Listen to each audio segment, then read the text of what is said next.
Hi friend, আমি doctor Surajit Ghosh. আমার channel doctor Ghosh প্রেজেন্সে আপনাকে স্বাগত। বহুমুখী গুণসম্পন্ন তরুণ বলিউড অভিনেতা সুশান্ত সিং রাজপুতের আত্মহত্যার ঘটনায় আমরা সত্যিই মুহ্যমান। ঘটনার পরদিনই খবরের কাগজ থেকে জানা গেল বলিউডের অভিভাবক স্থানীয় একজন আগেই জানতে পেরেছিলেন যে সুশান্ত নাকি স্কিজোফ্রেনিয়াতে ভুগছিলেন, ঠিক যেমন অতীত দিনের বিখ্যাত নায়িকা পারভিন ববি ভুগেছিলেন।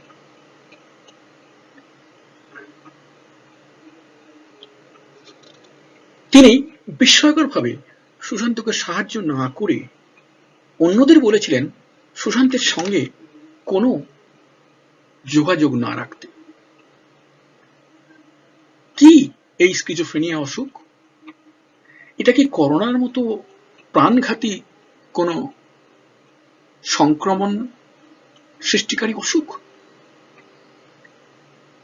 আসুন স্কিজোফ্রেনিয়া তথা প্যারানয়েড স্কিজোফ্রেনিয়া অসুখটার অ্যানাটমি ফিজিওলজি একটু সংক্ষেপে বুঝে নেওয়া যাক।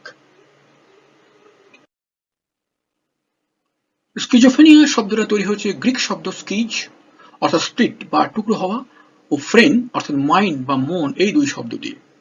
অর্থাৎ এই অসুখে মন টুকরো টুকরো হয়ে যায়। ভারতে বছরে প্রায় 10 লক্ষ মানুষ এই অসুখে আক্রান্ত হন। বাংলাদেশেও এই অসুখের প্রাদুর্ভাব যথেষ্ট বেশি।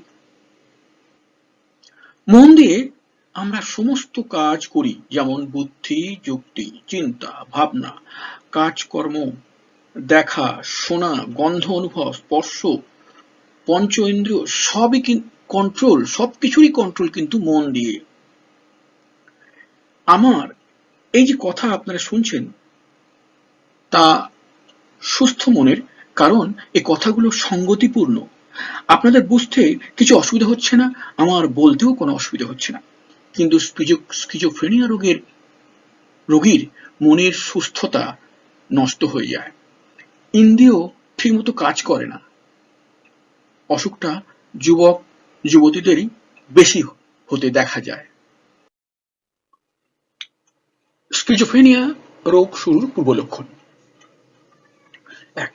অবসাদ ও সামাজিক জীবন থেকে নিজেকে গুটিয়ে নেওয়া। 2. আক্রমণাত্মক বা সন্দেহবাতিকগ্রস্ত বা নিজ সমালোচনা শোনা অসহ্য। 3. ব্যক্তিগত স্বাস্থ্য পরিচ্ছন্নতার প্রতি উদাসীনতা, অর্থাৎ মানুষটা নিয়মিত স্নান করা, হাত পা ধোয়া, চুল আঁচড়ানো, জামা কাপড় পরা, একটা সুন্দর পরিপাটি গিয়ে আমরা থাকি, সেই দিকে কোনো ঝোঁক নেই, স্বাস্থ্যের দিকেও ঝোঁক নেই।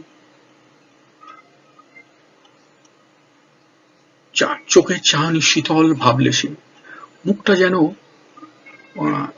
কোনো কোনো ধরনের তাতে কোনো প্রকাশ নেই, ভাবের কোনো প্রকাশ নেই, একটা ঠান্ডা চাহনি।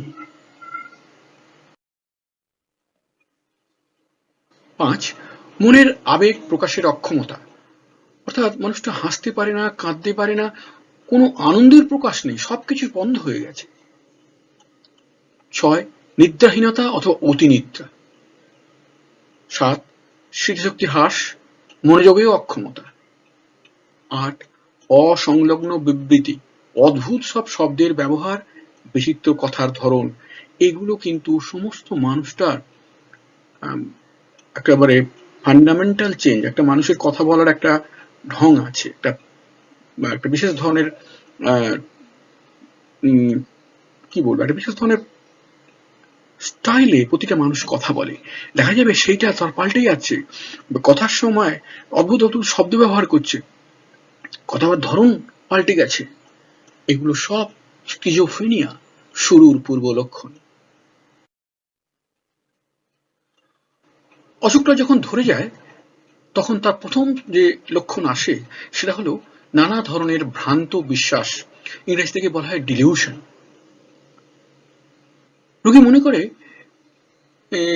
যে সবাই যেন তার পিছনে ক্ষতি করতে চাইছে, তাকে তারা খাবারে বিষ মিশিয়ে দিচ্ছে, অথবা দূরের কোনো উপগ্রহ যেন তাকে তার সমস্ত চালচলন লক্ষ্য করছে। একদল লোক সামনে আসলে দেখলেই তার মনে হয় যে তারা বোধহয় তার ক্ষতি করার জন্য দল বেঁধে কিছু একটা চক্রান্ত করছে। কখনো বা সবসময় মনে হয় পেছনে কেউ যেন তাকে ফলো করছে। এই ধরনের ভ্রান্ত বিশ্বাস তার মনে শুরু হয়, এবং এটা শুনতে ভ্রান্ত মনে হলেও তার কাছে কিন্তু ভ্রান্ত নয়। সে এগুলোকে সর্বৈব সত্য বলে মনে করে। যদি আপনি তাকে কোনো যুক্তি বা বুদ্ধি দিয়ে বোঝাতে চেষ্টা করেন যে এ তার অমূলক বিশ্বাস, তাহলে সে আপনাকেই এড়িয়ে যাবে, আপনাকেই শত্রু বলে মনে করবে। সুতরাং এরকম রোগীকে কখনো ভ্রান্ত বিশ্বাস বা অমূলক বিশ্বাস বলে ভাঙিয়ে দেওয়ার চেষ্টা করবেন না। যদি আপনি তার সত্যিকারের বন্ধু হন, তাহলে তাকে তার সাথে সঙ্গ দিন, তার কথায় মেনে নিয়ে হালকাভাবে মেনে নিন, নিয়ে তাকে বলুন, ঠিক আছে, হ্যাঁ, এইসব দেখছি আমি কি করা যায়, এরা তোমার ক্ষতি করার চেষ্টা করছে, আমি তোমার সাথে আছি, তোমার ভয় করার কিছু নেই, এই কথা বলুন। তাহলে হয়তো সে আপনাকে বন্ধু হিসেবে নেবে। কিন্তু কখনই না না না তুমি এসব ভুল করছো, দেখো না কিচ্ছু নেই, কে কোথায়, না না সবই তো বাজে কথা, এইসব কথা বলে লাভ নেই। কারণ মানুষটা অসুস্থ, তার যা মনে হচ্ছে সেগুলো সব সত্যি। এইসব ক্ষেত্রে কোনো ধরনের কাউন্সেলিং যাকে বলে সেসব এইসব ভাবে চলবে না। এটা একটা সাইকোটিক অসুখ, এখানে ওষুধ দিয়ে ট্রিটমেন্ট করতে হবে অন্তত শুরুতে। পরে কিছুটা ভালো হয়ে গেলে তখন স্কোপ আছে, কিছুটা আপনি তাকে সাপোর্ট দিলেন, কাউন্সেলিং সাপোর্ট দিলেন, তার ওষুধও কমে আসছে তখন। কিন্তু প্রথমে ওষুধ ছাড়া কোনো গতি নেই।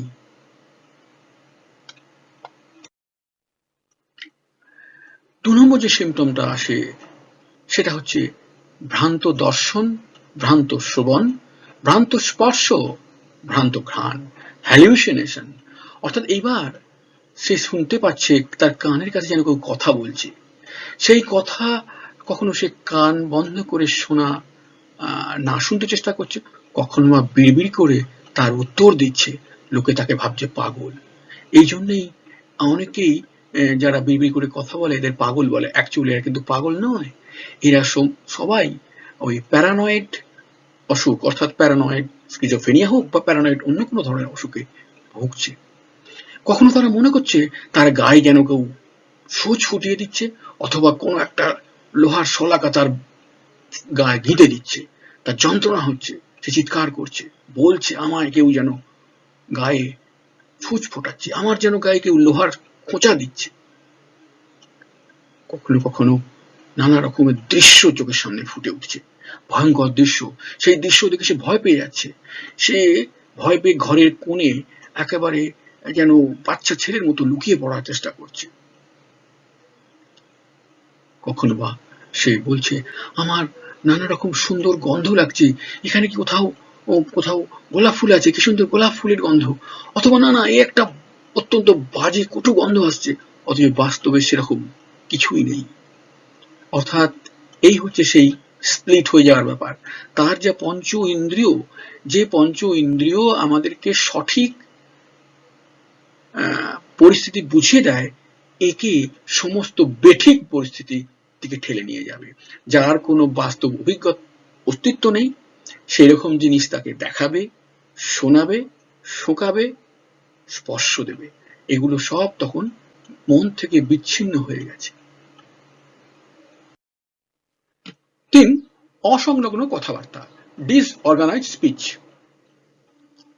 কথা বলার মধ্যে কোনো সম্পর্ক থাকে না, ক্ষণে ক্ষণে বিষয় পাল্টায়, কোনো বিষয়ের উপর মনস্থির করতেই পারে না, এমন সব শব্দ ব্যবহার করে যার মানে অন্য কেউ বুঝতে পারে না, আর একই বাক্য একই কথা বারবার বলতে থাকে, আবার ছড়ার মতো ছন্দ মিলিয়ে কথা বলে। আমি খাবো জল, আনো টল খল, মখমল চল চল, ছন্দ রয়েছে কিন্তু মিনিংলেস কথা। 4, অসংলগ্ন ব্যবহার, ডিসঅর্গানাইজড বিহেভিয়ার। এমন ব্যবহার করে যা বিচিত্র, পরিবেশ বা পরিস্থিতির সঙ্গে মোটেই খাপ খায় না, নিজের আবেগের উপর কোনো নিয়ন্ত্রণ নেই, কখনো খেপে যাচ্ছে, কখনো একেবারে গুম হয়ে বসে রয়েছে। 5, নেগেটিভ লক্ষণাবলী। একেবারে শেষের ধাপে এগুলো আসে, মুখ সম্পূর্ণ ভাবলেশীন, কণ্ঠস্বরের কথা বলার মধ্যে কোনো পরিবর্তন নেই। আমরা যে কথা বলি, ভয়েস নামাই ওঠাই, কিচ্ছু নাই। সাধারণ মানুষের মধ্যে যা থাকে তা সম্পূর্ণ অনুপস্থিত। কোনো বিষয়ে কোনো আগ্রহ নেই, নিজের শরীর, স্বাস্থ্য, জামা কাপড় কোনো দিকে নজর নেই। একই পোশাকে দিনের পর দিন এক টানা চলতেই থাকে। চুল আঁচড়ায় না, দাঁত মাজে না, স্নান করে না, চারপাশের পরিবেশ সম্পর্কে পুরোপুরি উদাসীন, সামাজিকভাবে সম্পূর্ণ নিজের খোলসে গুটিয়ে থাকা।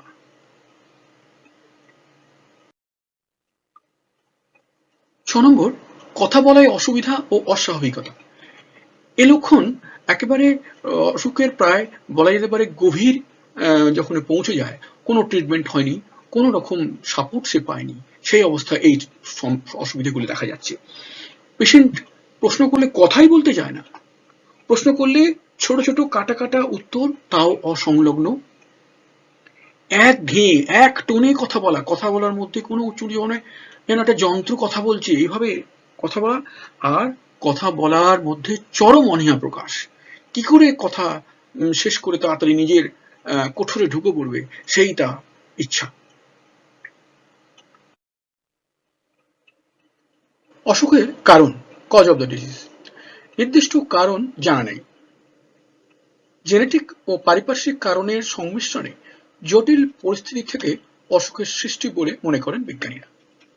এই অসুখ হলে রোগীর রক্তে নিউরোট্রান্সমিটার ডোপামিনের মাত্রা খুব বেড়ে যায়। চিকিৎসা ও সামগ্রিক নির্বাহ। প্যারানয়েড স্কিজোফ্রেনিয়া রোগীর ম্যানেজমেন্ট এবং ট্রিটমেন্ট। প্রথম কথা যেটা মনে রাখা দরকার, যে রোগীর দরকার এমন একজন বন্ধু যিনি হবেন তার বিশেষ বন্ধু। এই বিশেষ বন্ধু বলতে আমি মিন করছি যে বন্ধু বিশেষ বন্ধু হবে তিনি রোগীকে নিয়ন্ত্রণ করবেন না, রোগী তাকে নিয়ন্ত্রণ করবে। অর্থাৎ বিশেষ বন্ধুকে সবসময় রোগীর মন জুগিয়ে চলতে হবে। তিনি কখনো রোগী বলতে পারবেন না যে দেখো ভাই, তুমি যা বলছো, যা করছো, যা এ করছো সব ভুল, তোমার ভুল ধারণা, তুমি ভুল দেখছো, তুমি ভুল শুনছো, এসব কথা একদম বলা যাবে না। এসব কথা যদি বলা হয় তাহলে সেই মানুষের রোগীর আর বিশেষ বন্ধু হওয়া হলো না, তিনি প্রথমেই ফেল করে গেলেন। তাকে ঠিক উল্টো কথা বলতে হবে, অর্থাৎ পেশেন্ট যা বলছে সেটা হ্যাঁ হ্যাঁ করে যেতে হবে বা চুপ করে থাকবে, আইদার চুপ করে থাকবে অথবা হ্যাঁ বলে তার কথাতেই সায় দিতে হবে। তবেই বিশেষ বন্ধু তিনি হতে পারবেন এবং তখনই তিনি রোগীর সত্যিকারের হেল্প করতে পারবেন। এই হলো বিশেষ বন্ধু গুণ। এই বিশেষ বন্ধু অবশ্য যে কেউ হতে পারে, মা হতে পারেন, বোন হতে পারে, দিদি হতে পারে, পরিবারের লোকজন হতে পারে, তার বিশেষ বান্ধবী হতে পারে, যে কেউ হতে পারে, কোনো অসুবিধা নেই। কিন্তু যেই হবেন তার এই কোয়ালিটিটা চাই যে তিনি কখনোই পেশেন্টকে নিয়ন্ত্রণ করার চেষ্টা করবেন না, বরং পেশেন্টের মতো তিনি চলবেন। এই হলো প্রথম কথা। 2 হলো, আগেই বলা হয়েছে এই অসুখ কিন্তু মূলত ওষুধ দিয়ে ট্রিটমেন্ট করতে হবে শুরুতে, অন্তত শুরুতে। এর জন্যে অ্যান্টিসাইকোটিক ওষুধ বাজারে এখন দারুণ ভালো ভালো এসে গেছে। সেসব ওষুধ দিলে পেশেন্ট খুব দ্রুত ভালো হয়ে ওঠে, খুব দ্রুত ভালো হয়ে উঠবে একদম। এবারে পেশেন্ট, রোগী মানে ডাক্তার আর কি, সাইকোলজিস্ট বলুন না সাইকিয়াট্রিস্ট, তিনি ওষুধটাকে কন্ট্রোল করবেন, কমিয়ে আনবেন আস্তে আস্তে, প্রয়োজন হলে আবার চেঞ্জ করবেন, প্রয়োজন হলে আবার ডোজ বাড়াবেন, কিন্তু ওষুধ বন্ধ করা যাবে না, কারণ এটা ক্রনিক অসুখ। ভুলে গেলে চলবে না, এই অসুখ কিন্তু 2 শ্রেণীর লোক আছে। এক শ্রেণীর লোক বলছেন এই অসুখ চিরদিনের, কোনোদিনই সারবে না, চিরদিন ওষুধ খেয়ে যেতে হবে, কম বেশি হবে ওষুধ খেয়ে যেতে হবে, তা নাহলে ভালো হবে না। আর একদল বলছে যে 25% কমপ্লিট কিওর হয়, 25% কিওর হয় না, আর 50% ওই দোদুল্যমানতা, অর্থাৎ কখনো বাড়ছে কখনো কমছে। এইরকম দুটো গ্রুপে 2 রকমের কথাবার্তা আছে। এরকম আমি ধরে নিচ্ছি এটা ক্রনিক অসুখ, ওষুধ খেতে হবে। ওষুধের কিছু সাইড এফেক্ট আছে, যেমন পেশেন্টের হয়তো ঘুম ঘুম পাবে, তার হয়তো একটা গা গোলানো ভাব বা শরীর দুর্বলতা, মাথা ঘোরা, খুব বেশি ঘুম বা ঘুম চলে যাওয়া, এরকম নানা রকমের সাইড এফেক্ট দেখা যেতে পারে। কিন্তু এই সাইড এফেক্টগুলো মেনে নিতে হবে, কারণ এই সাইড এফেক্ট মেনে না নিলে মানুষটা কিন্তু সুস্থ হবে না। আর মানুষটা সুস্থ না হওয়া মানেই সে বাড়ির, ফ্যামিলির, সমাজের একটা বোঝার মতো হয়ে উঠবে। কারণ সিমটমস আলোচনার সময়তেই বলে যে কীভাবে সিমটমগুলো খারাপের দিকে যাচ্ছে। শেষ দিকে রোগী এমন হবে যে তার নিজের দিকে সে লক্ষ্যই রাখবে না, খাবে না, স্নান করবে না, মুখ ধোবে না, দাঁত মাজবে না, জামা পাল্টাবে না, অর্থাৎ সে একটা মানে হেলের মধ্যে বাস করবে, হেল অফ এ লাইফ। তো এই থেকে বেরিয়ে আসার জন্য কিছু সাইড এফেক্ট মেনে নিতেই হবে, কোনো উপায় নেই আমাদের। এবার আসছে যে কীভাবে ওষুধটা চেঞ্জ হবে। ডাক্তার ওষুধ চেঞ্জ করবে তার প্রয়োজন অনুসারে, কিন্তু যখন সে কিছুটা ভালো হয়ে যাবে তখন কিন্তু সকলেই পারবে, ডাক্তারও চেষ্টা করবে এবং বাড়ির লোকও চেষ্টা করবে তাকে কিছু কাউন্সেলিং করার, অর্থাৎ কিছু তখন যুক্তি বুদ্ধি দিয়ে তাকে বোঝাবার চেষ্টা করা হবে, কারণ সে তখন অনেকটা ভালো হয়ে গেছে।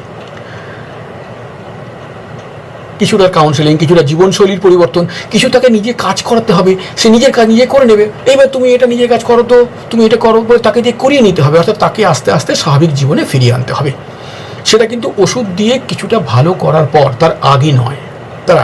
প্রথমে ওষুধ দিতেই হবে এবং ওষুধ ছাড়া কোনো গতি নেই, আর তার মতো চলতে হবে। তা এই দুটো কন্ডিশন রয়েছে। এবার আর একটা ইম্পর্টেন্ট কথা, সেটা হচ্ছে রোগীকে কখনোই, রোগীর বিরূপ সমালোচনা কখনো রোগীর সামনে করা যাবে না। অর্থাৎ ধরুন একটা রোগী ওষুধ টষুধ খেয়ে বেশ কিছুটা ভালো হয়েছে, ধরুন প্রায় 60% ভালো হয়ে গেছে কি 70% ভালো হয়ে গেছে। এবারে বাড়ির লোক একেবারে তার কথাবার্তা এসে তো মাঝে মাঝে অবান্তর কথাবার্তা বলবেই, শেষের চূড়ান্ত রেগে গিয়ে তার সামনে তাকে দু চারটে বাজে কথা শুনিয়ে দিল, অর্থাৎ তার বিরূপ সমালোচনা করলো। যদি এরম ঘটনা ঘটে তাহলে কিন্তু মনে রাখবেন পেশেন্ট কিন্তু একদম গোড়ায় ফিরে যাবে, আবার একদম গোড়ায় চলে যাবে। এ কখনোই করা যাবে না। বাড়ির লোক, কেয়ার গিভার সকলেই তার সঙ্গে একদম স্বাভাবিক ব্যবহার করতে হবে। রেগে গেলেও সেই রাগ মনে চেপে রাখতে হবে, কখনোই প্রকাশ করা যাবে না, কারণ এই রাগের প্রকাশ মানেই পেশেন্ট একেবারে পূর্বাবস্থায় চলে যাবে, আপনার সারা পরিশ্রম, অর্থ, সময় সব নষ্ট। এই কথাটা মনে রাখতে হবে।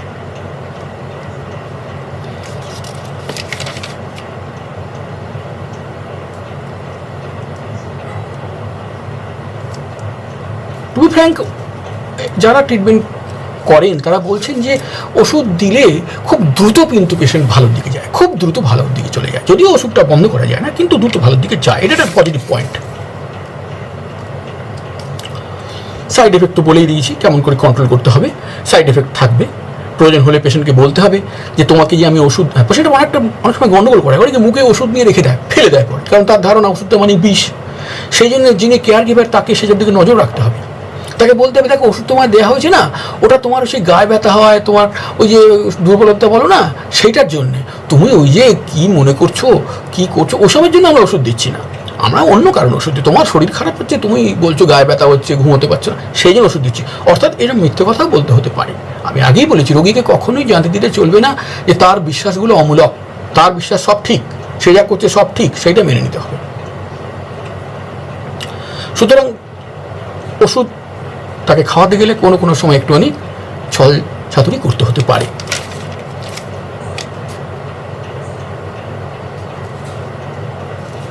এবার আমরা যে ঘটনা দিয়ে শুরু করেছিলাম সেটা সম্বন্ধে একটু সিদ্ধান্তে আসা যাক যে সুশান্ত সিং রাজপুত কি সত্যি এই প্যারানয়েড স্কিজোফ্রেনিয়ায় ভুগছিলেন?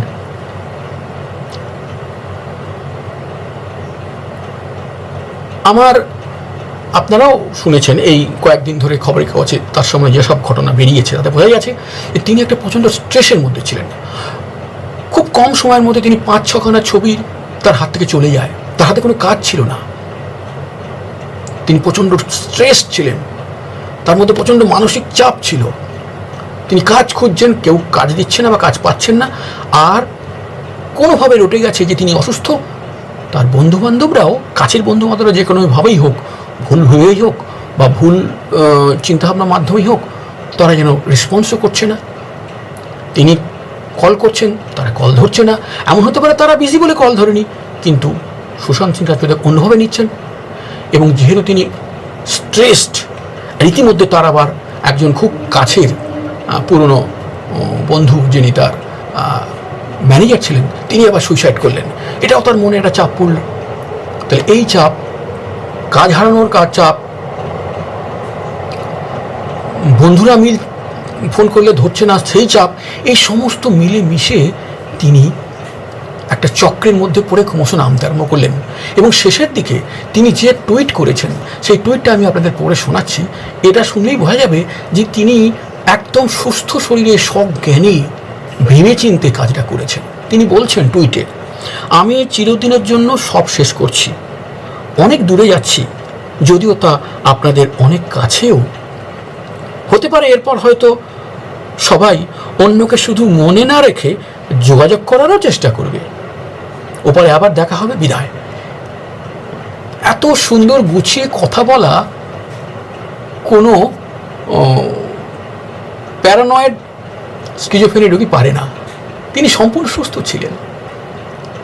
এই লেখার মধ্যে যেটা প্রকাশ হয়েছে সেটা হচ্ছে গভীর স্ব-অভিমান, হাই সেলফ রেসপেক্ট, গভীর দুঃখ। দুঃখটা ভুল হতে পারে, ভুল বোঝাবুঝি হতে পারে, কিন্তু কি করবেন, তিনি যে চক্রে পড়ে গেছেন, সেই চক্র থেকে তোলার জন্য তার দরকার ছিল প্রিয় বন্ধু একজন। যে বন্ধু একটু আলোচনা করলাম, বিশেষ বন্ধু, সেই বন্ধু তো আর মিলল না। যদি সেই বিশেষ বন্ধু মিলতো তাহলে তিনি এই রাস্তায় যেতেন না, যেতে পারতেন না। সেই বিশেষ বন্ধুই তাকে ঘুরিয়ে নিয়ে চলে আসতো। আমাদের দুর্ভাগ্য সেটা ঘটল না। তবে আমরা তো এখন জেনে গেছি, হয়তো এমন হতে পারে সামনে আবার কোনো একদিন কোনো এক সুশান্ত রাজপুতকে আপনি বা আমি বাঁচাতে পারবো, কারণ আমরা জেনে গেছি কী করতে হবে এখন এই অসুখের।